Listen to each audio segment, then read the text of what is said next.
dalam pemahamannya di dalam Anda berbicara, itu silakan kan keluarkan Yesus yang datanya, menyelamatkan manusia. baru Anda bicara data keluarkan. Sang sumber sendiri yang berbicara. Ya, dari dia menyelamatkan manusia di dalam Yesaya 45 ayat 21 deh. Aku ini Tuhan. Datanya Yesus Tidak ada menyelamatkan Allah dan lain selain daripadaku. Itu nggak ada Yesus. Bukan Yesus yang kubilang. Kau Yesus. ini gilanya kau ini. Bukan Yesus yang kubilang. Makanya kau bodoh benar, kau bodoh benar kau. Yesus bilang, Bapa lah yang bersaksi tentang tidak ada kata Yesus di Yesaya, nggak ada. Yesus bilang, Bapa lah yang bersaksi tentang aku. Masa kau imani Kristen bagus aja kau apa agama lain? Yesus gak percaya kau hanya besar mulut kau. Tentang siapa aku ini? Kau yang lebih besar mulut kau, sosok hebat kau, sosok kaya kau, sosok pintar kau. Mulut. Sudah tahu orang kau itu Kau besar mulut di mana ayatnya keluarkan? Kau nggak ngerti. Dengarkan dulu ngomong orang. Keluarkan ayatnya, jangan mulut terus bicara. Keluarkan ayatnya. Makanya pun aku pengen kali naik di Iya, keluarkan ayatnya, jangan kau ngomong terus. Keluarkan ayatnya. Kau itu penyesat, tapi dibelokkannya. Kan saya bilang, ini udah ngomong banget. Ini apalah yang bersaksi tentang aku. Nah, makanya ayatnya di mana? Keluarkan ayatnya. Manusia. Ini orangnya, berarti dia kurang percaya. Makanya Yesus itu, kau nggak pernah melihat Bapa, kau nggak pernah mendengarkan suaranya. Tapi percayalah, ini orang yang masih botol. Ini orang yang masih dungu. Ini orang masih jauh dari botol-botolan apalah. Ini orangnya. Keluar bahasa dia ini mencari koi. Haleluya. Beri kemuliaan kepada Tuhan. Haleluya, haleluya. Ternyata rata-rata hotel itu memaki kalau ditanya data di mana, makian yang dikeluarkan. Aduh, betul-betul botol kecap El Manhura ini. Ditanya di mana datanya, memaki dia. Tongkat Musa, sudah kusimpan tongkat Musa kawan-kawan, nggak sembarangan diambil. Aduh, ditanya di mana datanya, memaki dia. Ajaran apa ini? Cobalah yang pintar naik ya, naik. Jangan memaki giliran Anda ditanyakan. Ya, giliran ditanya memaki.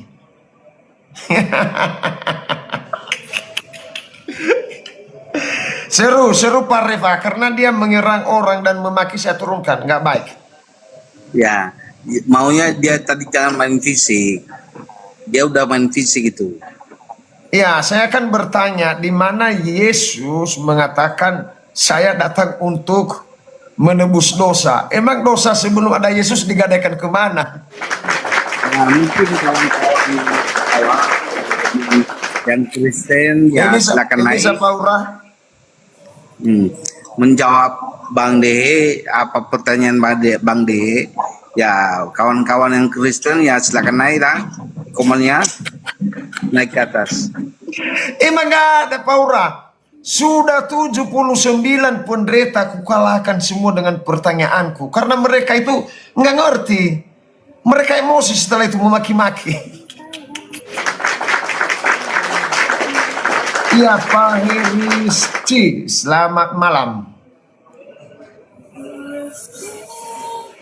Oh, nggak ada, nggak jawab dia. Kita turunkan. Siapa yang punya ilmu silakan naik, tapi jangan ngehujat. Ya, jangan ngehujat. Saya nggak suka di kata-katain begitu. Saya nggak suka karena yang saya sampaikan adalah firman Tuhan. Ya, saya menginjil di TikTok ini sama seperti kata Yesus. Beritakanlah Injil kepada seluruh makhluk. Betul nggak Pak Harifah? Maaf Bang Dehe, saya muslim. Jangan dinaikkan saya cuma nonton aja. Oke. Mana tahu pengen dibaptis atau bagaimana Pak? Pak Dehe dengan Pak Yusuf. Mantap. Tidak mau dibaptis. Oke Pak. Saya turunkan Pak ya. Ya Pak, makasih. Oke, terima kasih. Ya nggak apa-apa, sudah kepencet, nggak masalah teman-teman. Saya hanya bercanda mengatakan bahwa saya baptis. Kita juga jangan terlalu serius dalam diskusi. Nanti keluar ayat-ayat Roh Kudusnya. Seperti Pahura itu, pendeta giliran tidak bisa jawab pertanyaan saya, dia kencing-kencing di celana di Komal. Aduh, Pak Elman Hura, kalau sudah selesai kencing di celana naikkan kau, tapi jangan ngehujat, ya. Jangan memaki-maki, itu nggak bagus. Kau lawan saya dengan firman Tuhan, ya. Kau bantah perkataan saya dengan firman Tuhan, ya. Ya, gurumu saja dipijai terkencing-kencing di sini, apalagi sekelas Anda. Ini kan muridnya dipijai ini, muridnya dipijai ini. Gurumu saja dipijai, mencret di Komal saya bikin dia di sini. Pokoknya siapa pendeta yang naik, aku bertanya, tapi bertanya sesuai dengan apa yang disampaikan oleh Yesus. Saya tidak mau bernarasi di luar Alkitab. Saya tidak mau ganggu kepercayaan orang lain. Karena kita urus dulu agama kita, baru kita urus kepercayaan orang lain. Ya. Aduh, si bapak ini mutar-mutar aja, kayak oten aja. Dola, apa itu? Pemuji, ya. Ya, ada Elman lagi. Kunaikan kau. Kau harus ngaku, minta maaf di sini, ya. Kalau kau ngehujat dan marah-marah, aku turunkan lagi kamu. Ya. Dehe, ini aku nggak suka ingat kalau dulu, diam dulu. Oke, Nanti saya diam, kau diam nanti ya kalau saya jelaskan. Oke, silakan.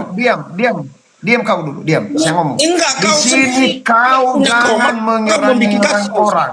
Makanya orang Ya. yang ngomong kau potong-potong itu nggak enak. Kau jangan Udah, silakan. sekitar di sini. Kalau kau memaki, saya turunkan sekali lagi, ya. Ingat tuh. Weh, kau jangan Kau yang lebih kau bodoh dalam sudah hatiku. tua. Makanya udah, Kau diam, sudah teruskan. tua, jangan memaki-maki. Ya. Ya. Itu aduh mulut Kalau aja enggak, pun kusunat kau. Pucat-pucatnya kau itu. Kusunat kau. Kamu itu Kusunat pucat-pucat. kau, ya.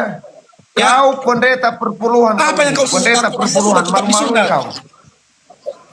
Saya Udah, sunat saya kau, bukan kau pendeta. coba Jelas terus saya ngomong. nggak pernah dengan pendeta. Ya. Ya udahlah, Coba udah terus ngomong apa yang maksudmu. Saya Nah, sunat inilah kamu. orangnya. Saya Inilah orangnya yang sunat kamu. satu-satunya pendeta. Saya Ini sunat mencari kamu. koin Diam dulu, orangnya saya ini. ngomong. Mencari Diam dulu. koin entah mobilnya yang ditusukkan Diam itu. Saya dulu nggak kau. yakinin Diam dulu kau. mobil orang yang Diam dulu hanya kau. duduk dia tukang lap. Diam dulu Ini kau. orang Diam dulu ini. kau. Diam. Mencari koin.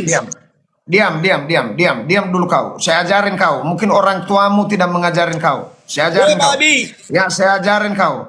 Mungkin bapamu bukan mengajarin yang baik. Saya ajarin, ya. Diam dulu Pahura, diam dulu, ya, saya ajarin. Di sini datang kita membahas firman Tuhan, bukan menyerang pribadi seseorang. Ya, kalau mau menyerang pribadi silakan. Saya kirim alamat saya nanti. Saya tinggal di Cibinong.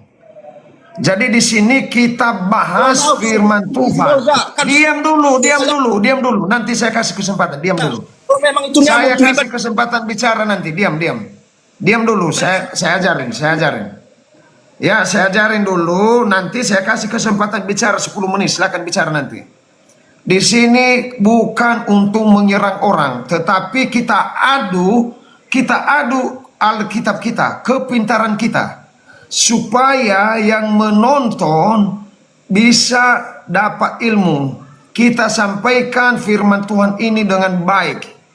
Ya, katamu kau pendeta, silakan bantah perkataan saya dengan pakai dalil. Silakan bicara. Saya kasih kau.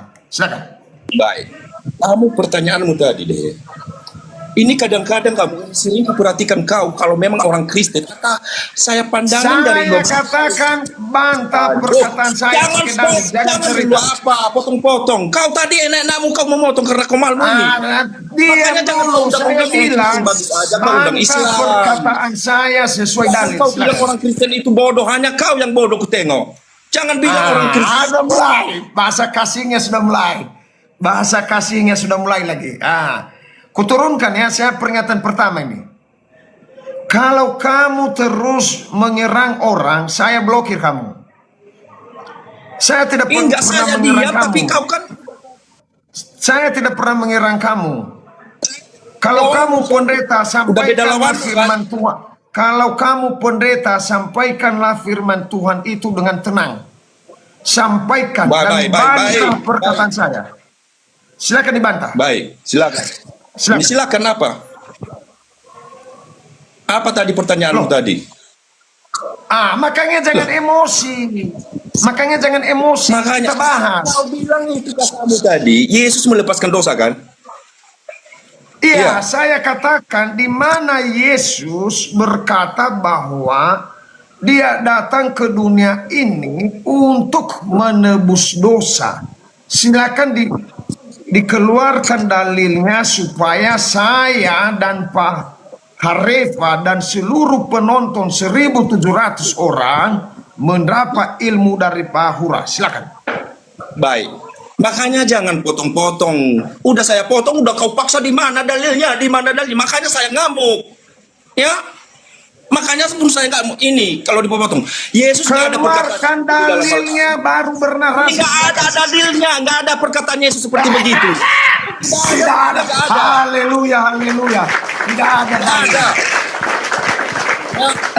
Tapi saya percaya itu Yesus itu Lalu kenapa melepaskan. Andra ngotot? Kenapa Andra ngotot bahwa Yesus Kenapa itu? datang ke Gimana saya mengatakan dunia itu? ini untuk menebus dosa? Silakan. Kenapa Andra ngotot? Siapa yang membilang mau menebus dosa? Siapa yang membilang menebus dosa? Aku bilang. Jangan kau putar-putar. Saya Yesus itu melepaskan kita dari hukuman mati. Saya membilang, makanya ini kadang-kadang orangnya ya nggak ngerti. Saya membilang tadi dari awalnya, Yesus itu datang untuk menggantikan posisi kita dari kematian binasa. Oke, selesai. Lalu di mana ayatnya Yesus mengatakan dia mengganti kita dari kebinasaan? Di mana ayatnya? Baik, siapa yang mau mengikut aku, dia hidup kekal. Ya, di manalah kita? Ya, siapa yang mau percaya kepadaku, dia hidup kekal selama-lamanya. Dialah yang menjadi anak-anakku, bukan melepaskan dosa deh. Hey. Ini sering-sering kau ambil itu sebagai alatmu untuk menghantam orang, bukan. Makanya sang sumber berbicara dalam Yesaya, aku ini Tuhan. Tidak ada Tuhan lain selain daripadaku. Tuhan yang ada Berkata di dan sana. Siapa yang berkata di sana? Bapak sang sumber. Iya, coba baca. Silakan keluarkan dalil. Dalam Yesaya pasal 45 ayat 21. Di dalam Yesaya 43 ayat 11. Sebentar. Kita baca satu-satu dulu. Satu-satu kita baca. Biar Bilang aku baca. saja kalau nggak tahu cara memahaminya isi Alkitab. Makanya itu Yang kau cari mengatakan di sana Yesus atau Allah. Bapak sang sumber. Lalu menurut Pak Hura, Allah itu yang mana? Yesus atau ada Allah lagi? Tahu, saya ini pun juga deh supaya kamu bertanya ya. Ini tadi saya awalin tadi datang di komal kamu. Kenapa? Kenapa tidak tinggi lagi bicaranya, kawan? Saya senang kalau emosi. Dengar dulu, simak bagus. Saya ini Tuhan. Musa pun Tuhan. Musa pun Elohim. Siapa mengangkat Musa Musa menjadi Elohim? itu Tuhan kepada saudaranya menyampaikan pesan Tuhan kepada Firaun. Ya, Hanya jelas. menyampaikan. Ya, Anda Benar, harus benar. jangan mempelintir itu. Jangan pelintir. Bukan saya yang mempelintir. Allah menyuruh Musa sebagai Allah atas Firaun menyampaikan firman Tuhan. Jadi Ya. kenapa itu? Oke. Jadi ini saya pun juga Tuhan di dalam keluarga saya. Saya penguasa di dalam keluarga saya. Kenapa ketawa kau? Jadi Yesus di dalam. Yesus di dalam. Saya ketawa karena Pak Hura udah nggak kejang-kejang lagi. Saya senang gitu. Nah, Yesus Tuhan di seluruh bumi. Di mana ayatnya? Di dalam Matius pasal 28 ayat 18. Segala kuasa di surga dan di bumi telah diberikan kepadaku. Ada itu ada kata-kata perintah. Oleh karena itu pergilah di seluruh bangsa. Jadikan bangsa muridku dan baptislah mereka di dalam nama Bapa. Gak lupa dia Bapa itu. Bukan di dalam dirinya pertama. Di dalam nama Bapa, baru Putra, baru Roh Kudus. Itu namanya Tritunggal. Yesus sendiri mengajarkan itu. Nah, cara memahami itu berarti Tritunggal. Pribadi satu hakikat. Nah, itu bagi Di mana di dalam Alkitab Tritunggal? Ayat berapa itu? Oke, memang nggak ada langsung Tritunggal, nggak ada. Nggak ada. Tapi cara ini diberi nikmat. Apa tujuan Yesus itu kalau menurut kamu, deh? Pergilah, baptislah mereka di dalam nama Bapa, 1. Putra, 2. Roh Kudus, itu 3. Kalau nggak tahu bahasa Inggris, itu 3. Itu 3. Ya. Nah, Yesus sendiri itulah manusia ini tuh, makanya dibilang Tritunggal. Hanya doktrin itu, bosku. Bukan yang doktrin di Islam. dalam Berarti kau nggak percaya sama Yesus. Yesus sendiri yang tidak berbicara. tertulis bahwa Tritunggal. Inilah manusia Tidak yang bodoh. ada, ya. Pas kau memang Kita bodoh kalau selesaikan. memang begitu. Bodoh benar kau memahami itu. Yesus berbicara bukan tafsir di situ. Kenapa lagi kau marah, kawan? Kenapa lagi kau marah? Obatmu nggak Itu ada. bukan tafsir deh. Coba baca dulu. Matius pasal 28 ayat 18. Coba baca dulu. Siapa yang berbicara situ? Siapa yang berbicara situ? Pak Hura, saya mau bertanya dulu sebelum kita ke sana. Saya redam dulu emosi Pak Hura biar nggak emosi. Bukan itu. Kita Pak Hura bedakan. tinggal di Nias atau di mana? Saya tinggal di Sumatera daerah Sibolga, Tapanuli. Makanya aku pun ini. Oh, Nah, Dek Mande. Lalu Pak Hura ini seorang pendeta atau pengurus gereja? Jemaat nggak ada wawasan saya di gereja satupun, nggak mau. Pemain musik aja pun diberikan kepada saya nggak mau, karena saya orang Bagus. pendosa. Ya nggak mau saya. Bagus. Tapi lebih Bagus. bagus saya karena firman Tuhan berkata, berbahagialah orang yang memberi daripada orang yang menerima. Saya bukan mau meminta-minta. Berbahagialah orang yang memberi daripada orang yang daripada meminta. Jadi harus sadar Mantap. apapun yang kulakukan itu niat saya. Terserah dia siapa penerimanya, kalau memang salah jalan itu urusannya. Lalu ada pertanyaan saya ini Pak Hura ini ya.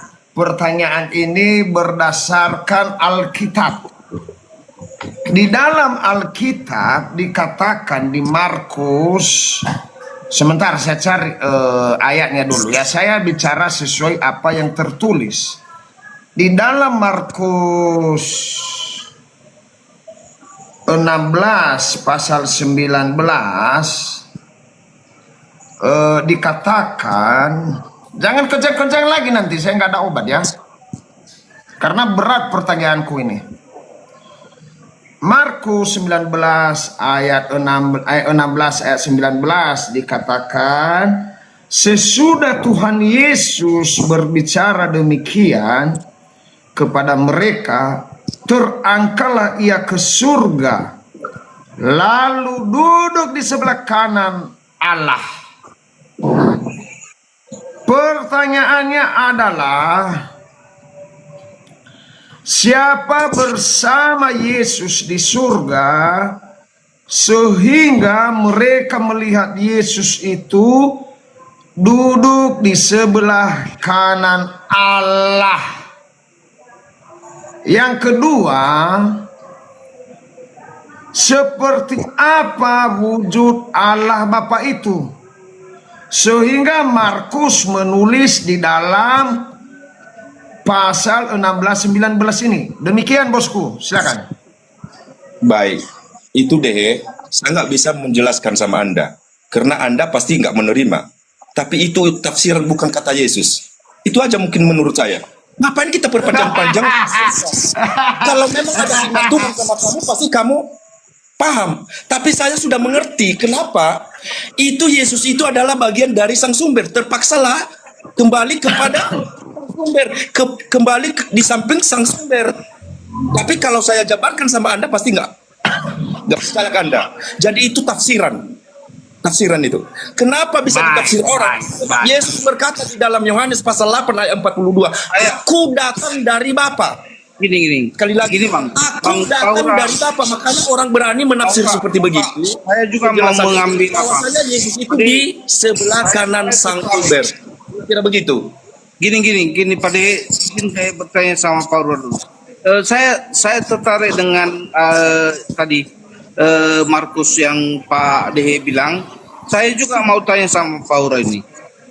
Kita saling diskusi ya, saling tukar pendapat tentang firman Tuhan. Nah, dia naik dan duduk di sebelah kanan Bapak. Memang ini pernah ada salah seorang apologet ya menyatakan bahwa Tuhan Yesus itu masih menghamba sampai sekarang. Nah, itu ada seorang apologet menyatakan bahwa Yesus itu sampai detik ini menghamba. Alasannya apa? Dia akan datang kedua kalinya nanti untuk menghakimi orang yang hidup dan mati. Jadi pertanyaan saya sekarang sama Pak Ura, apakah ada dua individu enggak di atas itu? Apakah Tuhan Yesus yang kodratnya tadi manusia, diwinaturnya manusia, apakah setelah kenaikannya ke surga itu, apakah bersatu dengan Bapa, tinggal jadi satu tubuh dengan Bapa, atau bagaimana? Nah, itu juga salah satu pertanyaan. Karena gini, apologet itu bilang Tuhan Yesus itu masih menghamba sampai sekarang kepada Bapa di surga. Ada apologet katakan. Nah, ini menjadi sebuah kerancuan sebenarnya, Bang. Ini yang saya bilang, mana kebenaran, mana yang suatu kebenaran yang disampaikan. Nah, itu tanya, Bang. Itu tapi suatu alasan yang dikatakannya kebenaran itu karena Tuhan Yesus akan turun kedua kali untuk menghakimi orang yang hidup dan mati. Jadi ada apakah ada dua individu di atas sana, tapi di lain sisi yang mengatakan bahwa sang firman tadi yang berubah, yang jadi manusia kembali kepada keilahiannya, artinya bersatu dengan Bapa. Tetapi seorang apologet mengatakan bahwa Tuhan Yesus itu masih menghamba sampai detik ini. Nah, gimana itu, Bang? Saya juga mau mengapakan tanggapan Pak Hura di mana? Gimana menurut Abang di situ? Oh, menurut saya bukan ada pertanyaan di situ ya. Di dalam kalimat penyampaian sekarang bukan ada pertanyaan sama saya ya. Hanya menurut saya yang saya sampaikan begitu, yang Anda minta. Apologet, Bang. Ini apologet yang besar. Karena di situ nggak ada pertanyaan ada ya. Enggak, ada pertanyaan, Bang. Pertanyaannya apakah mereka kembali ke keilahiannya, keilahiannya atau yang mana? Apakah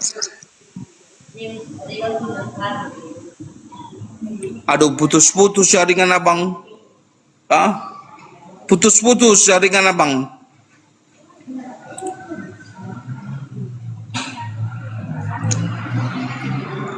Bang De, dia putus jaringannya, putus, Bang. Pening dia, pening. Memang kalau berat pertanyaan jaringan bisa pengaruh, Bang. Enggak, pol ini jaringan saya ini udah full ini jaringan saya. Coba dulu cek dulu jaringan Pak Reva, kalau si Dehe jelas terdengar suaranya. Saya dengan Bang Dehe jelas. Pak Reva itu dia pun juga jelas, tapi suara Pak Reva agak putus-putus. Jelas. Iya, Pak Reva sedang Pak Hura sedang jalan-jalan ke kota Jambi, makanya putus-putus. Oke, silakan. Udah full kali jaringan saya, udah full kali. Ya, oke. Ya, teman-teman jangan lupa tetep layar teman-teman ya, biar kuat Oke, ini. silakan. Tetep Apa tadi layar maksudnya? dan di follow bagi yang belum follow, silakan di follow Pak Dehe ya. Silakan teman-teman follow 3.000 Pak Hura. Kenapa Pak Hura? Tadi Anda Oke. berapi-api seperti Saulus, sekarang diam aja. Jadi Pak Reva sekarang mau bertanya sama saya atau menanggapi atau memahami menurut saya, begitu kalimat yang dikatakan Pak Reva tadi. Ya, Yang mana terserah. maksudnya? Itu tanggapan bagaimana lah Pak Hura menanggapi pernyataan apologet itu. Jadi belum ada pertanyaan Pak Reva ya. Saya menanggapi yang maksudnya ini. Memang benar. Itu yang dinubuatkan di dalam Alkitab. Itu Bapa Sang Sumber itu mengutus manusia kedua, namanya Yesus, ya, dari Dia. Tentu pulangnya dari kemana? Ya kepada Dia. Itu menurut pemahaman saya, ya. Karena bukan lagi dari tanah, bukan Adam itu diciptakan ke tanah, itu pun bukan lagi kembali. Makanya dia kembali ke tanah, kebinasaan, nggak ada dia hidup lagi. Makanya diutusnya lah manusia kedua dari Dia. Jadi jangan nanti ini, oh mana dalilnya, mana dalilnya. Itu kan hanya kamu minta tadi, hanya meminta sama saya bagaimana menurutmu, pemahamanmu begitu. Nah pemahaman saya begitu. Abang bukan abang berlogika, kita berlogika kau. Enggak minta data aku sama abang. Jadi gini bang, habis Tuhan Yesus disalibkan, mati, lalu bangkitkan. Ya Ya benar. kan? Nah, berarti dia di situ jadi tubuh keilahiannya, bukan tubuh kemanusiaan ini. Sampai dia berkata kepada salah satu muridnya, jangan sentuh saya sebelum saya kembali kepada Bapa saya di surga. Ada kan? Iya benar sekali. Ada. Nah, ada seorang apologet ini bikin saya pun bingung juga ini. Dia begini bang, Tuhan Yesus itu masih menghamba sampai detik ini kepada Bapa di surga. Berarti arti dari firman-Nya itu, kenapa dia mengatakan demikian? Karena Tuhan Yesus akan turun kedua kalinya untuk menghakimi orang yang hidup dan mati. Nah, di situ saya berarti ada dua individu dong di atas surga itu, ada Bapa dan ada Sang Firman. Atau gimana menurut Pak?